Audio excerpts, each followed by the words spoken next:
What's going on, guys? Welcome back to the garage. Today I've got the Xterra in here and we're going to be swapping out the leaky radiator. So this 2002 Xterra with the 3.3 liter V6 has a radiator like most cars do with plastic end tanks, and that is what has failed on this one. Coolant was leaking out of this seam here. So I went ahead and went onto Rock Auto and picked up this guy here, a stock replacement radiator from CSF. And this one is for the supercharged models, which actually will be a direct bolt-in for the non-supercharged models. So the difference is the supercharged models have a radiator that is twice as thick, I believe. So definitely a upgrade for your NA models. And if you did want to go with the ultimate cooling solution, you could swap in a aluminum radiator from a Nissan GTR, an R34, I believe. It does have the same hose configuration here. So that is also a bolt-in with a little bit of fabrication.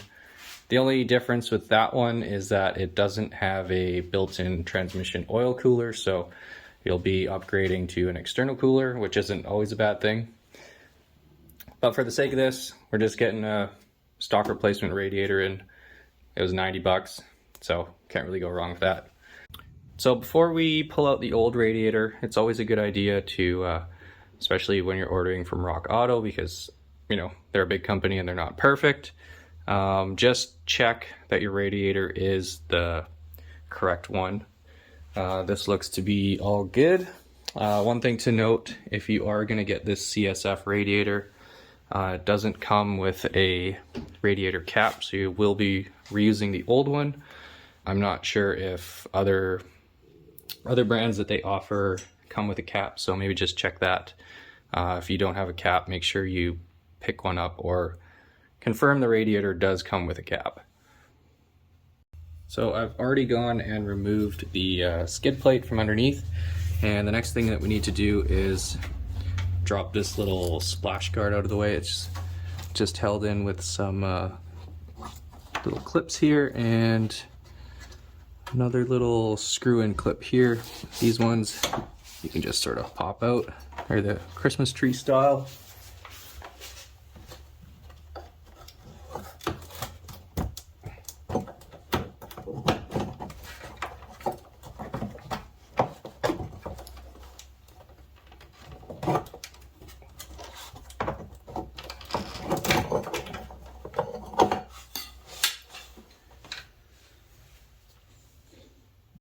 And this one in the middle here, you just unscrew the center of it with a Phillips head screwdriver, and you can pull the clip out.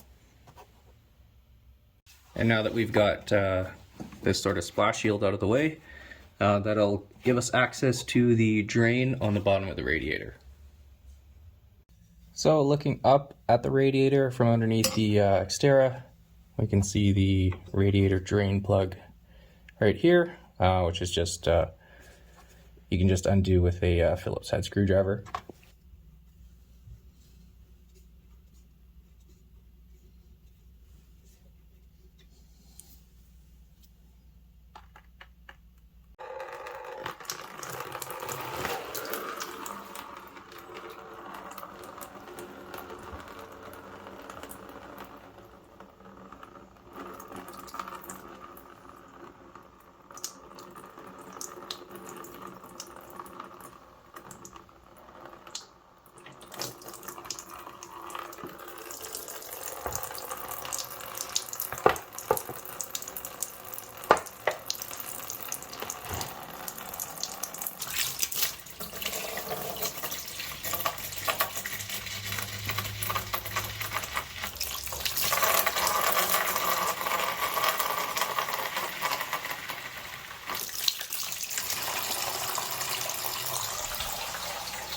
So I just removed the cap from the top of the radiator, and that let the coolant drain out quite a bit faster. So we'll just let this drain out for a bit, and I'll get back to you when this is all finished.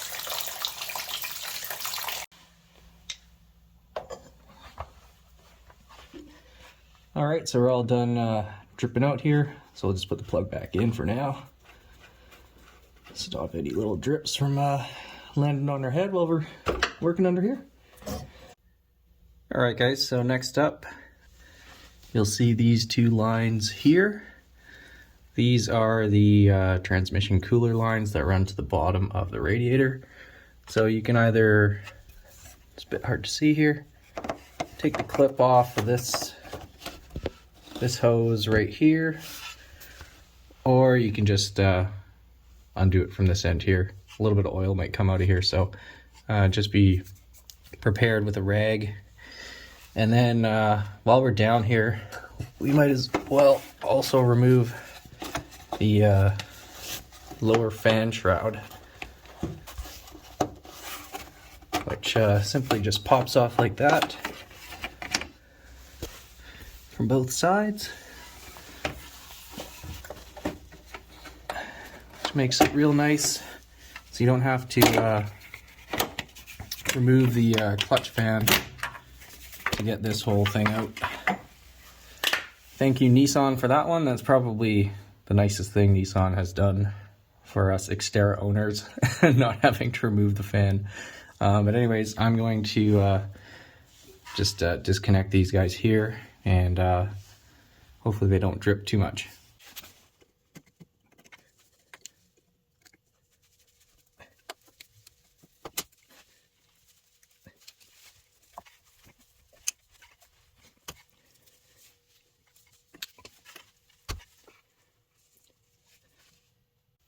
All right, so now we're going to remove this bracket here, this one here, and remove the clamps on the upper rad hose. These are just 10 mil nuts, and as you can see, this one's pretty rusty, so I did spray these down with some penetrating oil beforehand, as I do with mostly everything on this Xterra. It's probably the rustiest vehicle that I have for some reason, but yeah, pretty simple.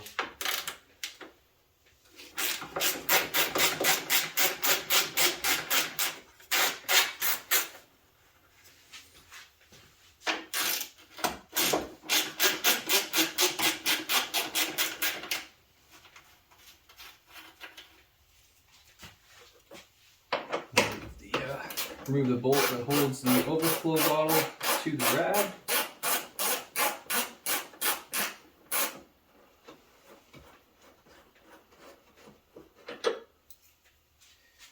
And just move that out of the way.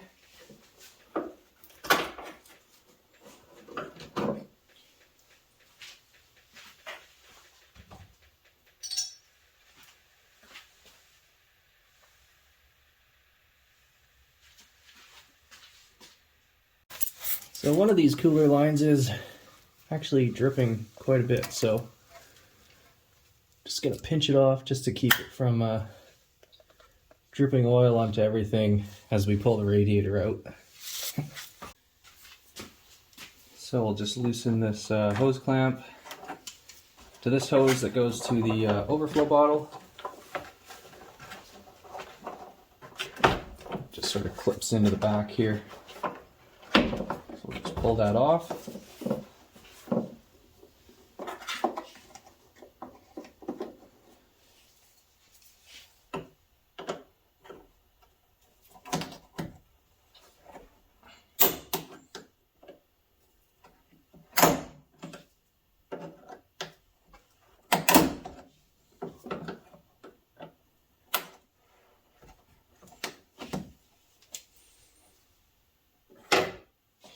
We can pull this upper rad hose off.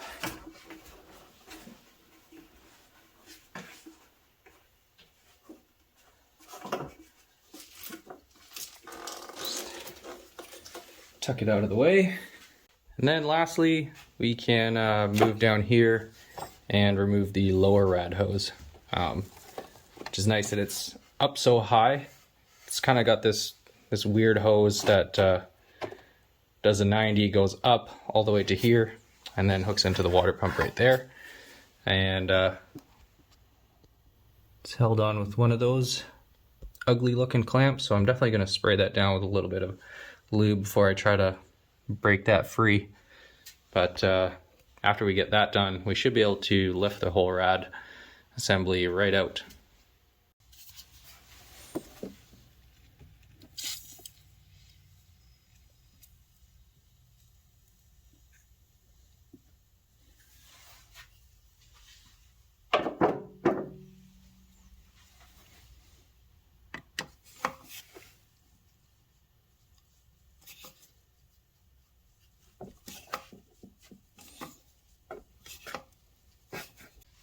Well, that thing's definitely stuck on there, so I'm just gonna hit this with an impact driver and see if we can get that to come off. Replace the clamp.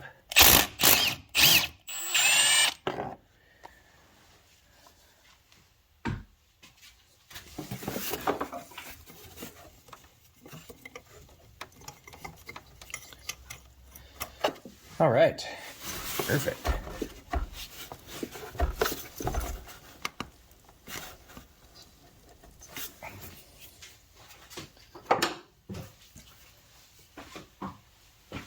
Sometimes if these hoses are stuck on here, you can just spray a little bit of penetrating oil in there just to free it up a little bit.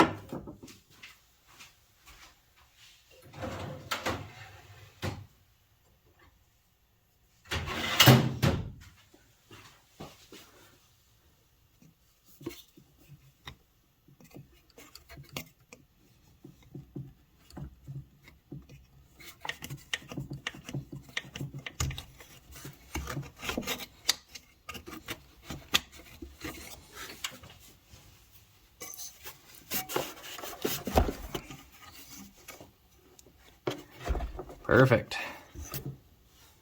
All right, guys, here's a quick little tip for you. If you've got rusty stuff like this, definitely pick yourself up some Evapor Rust.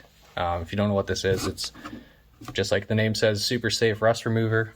I just have some chilling in here in a measuring cup, and it's totally fine. Like, you can rinse this stuff down the drain.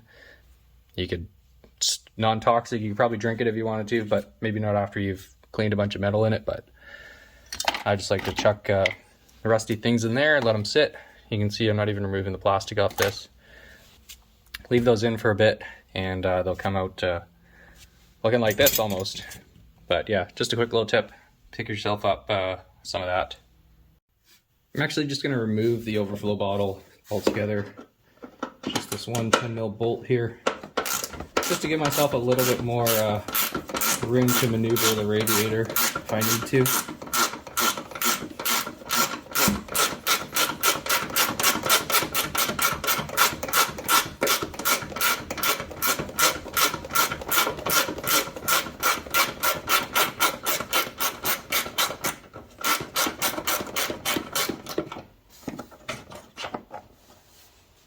And this is going right in the Evapor Rust bin.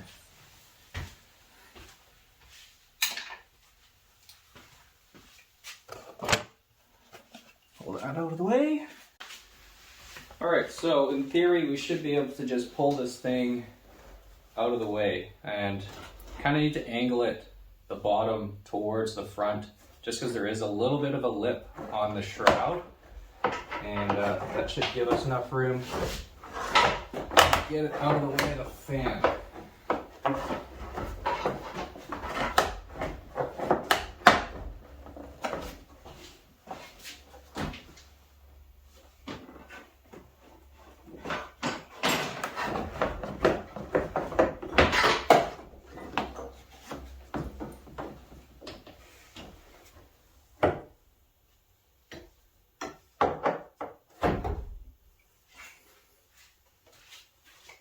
Alright, so now that the rad is out, we can take the shroud off and these hoses and transfer them over to the new CSF rad.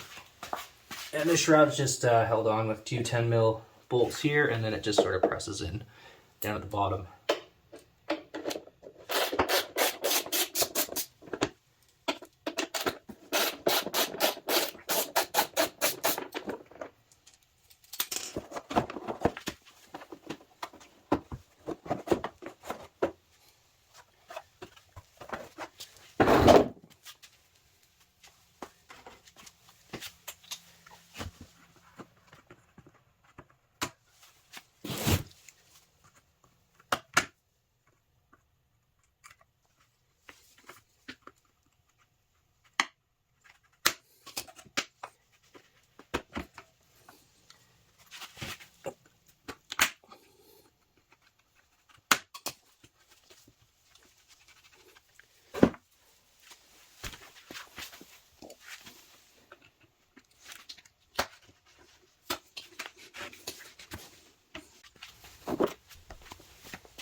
Alright, so we've got the new rad assembled with the shroud and the hoses, and you can see that I put a piece of cardboard in here just to protect it when we drop it in. The last thing you want to do is puncture the radiator on the fan when you're putting it in.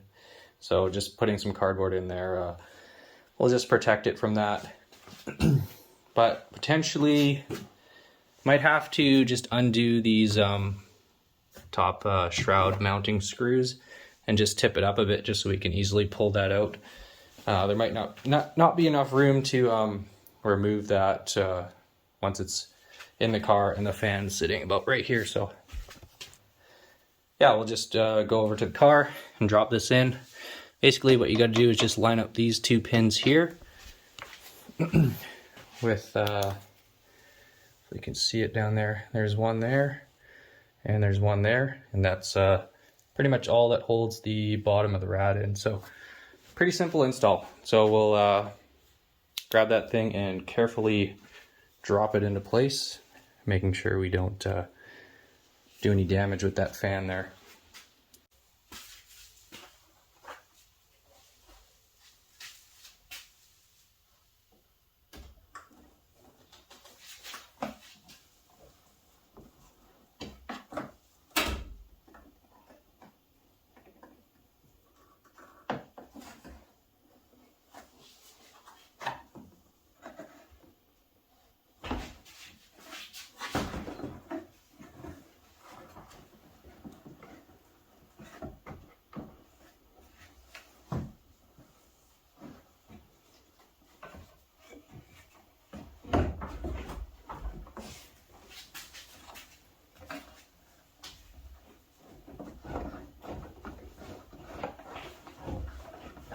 So you want to be really careful not to ding up the front of the rad either. So another piece of cardboard on the front here might be a good idea, but a little bit too late for that one.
So I just jumped under the car there for a second just to line up those two pins on either side. They're pretty close, but they just need a little bit of a nudge.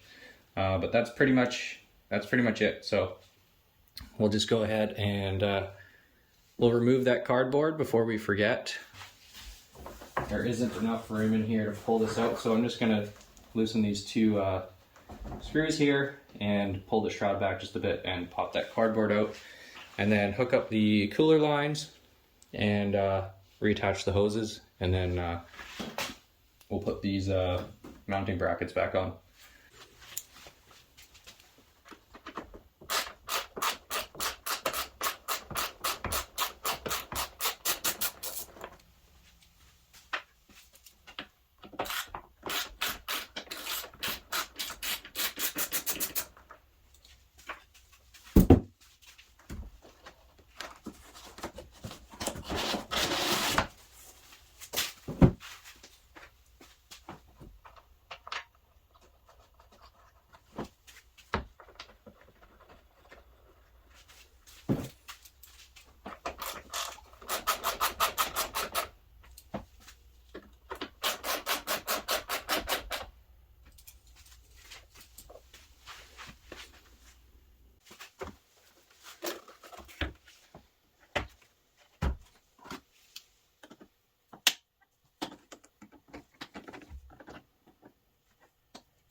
All right, so we're just about ready to start filling this thing back up with coolant. The first thing that we're going to do is remove this 10 mil bolt here. This is just a sort of air relief for the cooling system. So it should allow air to escape while we're filling it up. You can kind of hear it groaning already. So the first thing that we're going to do is fill the overflow bottle up to the minimum level. And this is the coolant that I'm going to use, Prestone Green for Asian vehicles. If you go on their website, you can just put in your vehicle and it'll tell you what you need. You can also use the universal stuff, but this had green coolant in it. I know it had this coolant in it before, so I'm just going with that. And yeah, we're basically going to fill this up to minimum, and then we're going to start filling this up as much as we can. And then we should start to see coolant come out of the breather port there.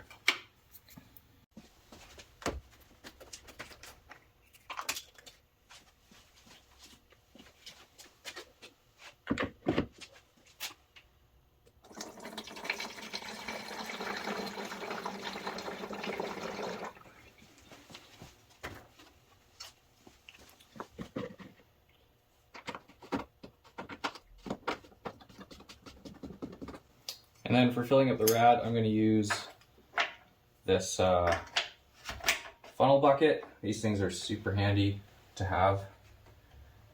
Basically just do that, and then there's a stopper in there, so go ahead and fill this guy up.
All right, so we filled the system up, and you can see coolant is coming out of that relief port, so we know the system should be full.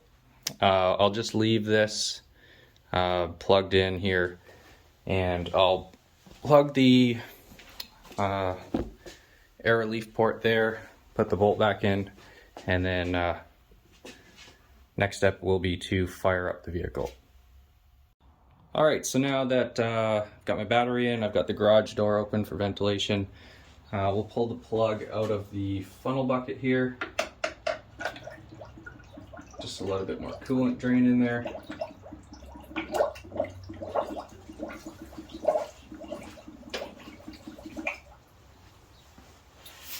And we'll just sort of top this up, just so we've got plenty in here and it doesn't suck in any air bubbles.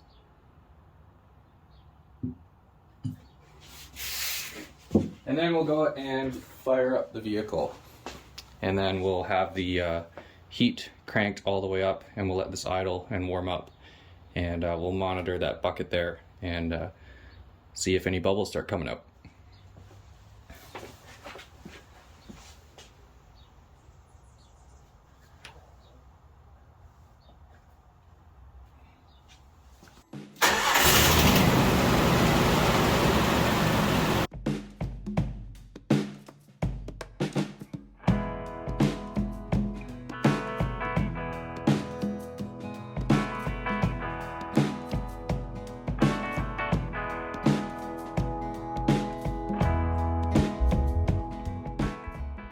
Alright guys, so we let the Xterra get up to temperature, we had the heat cranking, and I squeeze this hose a little bit. You can tell this hose is warm, so the coolant is circulating.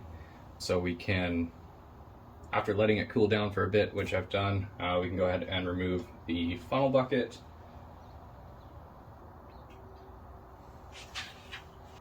And we'll go ahead and just put on our factory cap. Also, don't forget to reinstall the lower fan shroud here. It just clips back into place there. Well guys, that pretty much wraps up the install of the new rad. Everything looks good. Checked underneath, there's no leaks, and yeah, it doesn't seem to be overheating or anything. Temperature's on point. So the next thing to do is just make sure to reinstall the splash guard and your skid plate down there. Take it for a drive, monitor the temperatures. If you notice that it is overheating a little bit, then that means you probably have a little bit of air stuck in there. So you can go ahead and, with the vehicle off, I believe, just loosen that bleeder screw, and hopefully a little bit of air will pop out of there. Or if you have the funnel bucket, you can try that method as well. But yeah, it's a pretty simple install. All in all, I think if I wasn't filming, it probably would take me an hour or less. Very simple thing to do. So, but anyways guys, that's it for today. Thanks for watching.